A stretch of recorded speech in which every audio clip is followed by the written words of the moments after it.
फरीदाबाद में पिछले दिनों सरेआम गोली मारकर हुई निकिता की हत्या के मामले में पुलिस ने आरोपियों को भले ही गिरफ्तार कर लिया हो, लेकिन अभी भी उन अपराधियों को कोई सजा नहीं सुनाई गई है, जिसके चलते निकिता का परिवार सरकार से नाराज चल रहा है।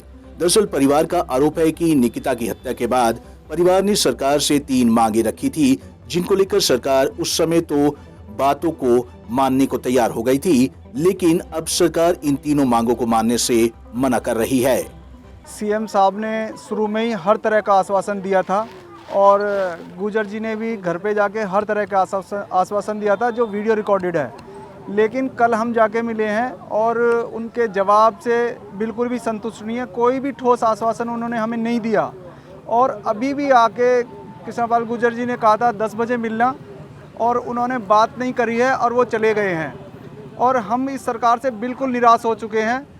आपको बता दें कि 26 अक्टूबर के दिन निकिता की उस समय गोली मारकर हत्या कर दी थी, जब वह पेपर देकर कॉलेज से बाहर निकल रही थी, जिसके बाद से निकिता का परिवार सरकार से बेहद नाराज चल रहा है।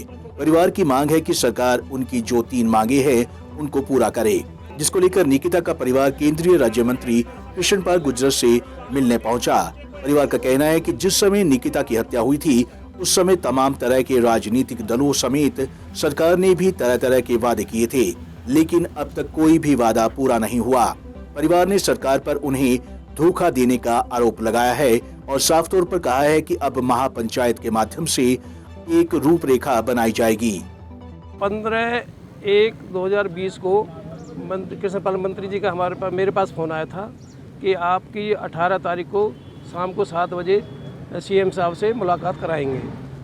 ठीक, मैं और मेरे रिश्तेदार नितिका के फादर मदर भाई और हमारे साथ और हमारे खेमी सरपंच वीरेंद्र गौड़ जी और महिपाल सरपंच DK सिंह, हम 10-12 आदमी मिलने के लिए हरियाणा भवन गए थे।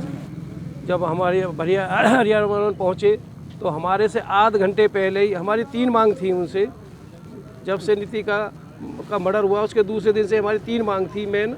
एक तो नितिका के भाई को सरकारी नौकरी दी जाए और जो महाविद्यालय बनना सेक्टर 2 में उसके नाम से रखा जाए और आर्थिक मदद दी जाए, और चौथी मांग जो बच्चों के साथ जो केस रजिस्टर हुआ उसको वापस लिया जाए।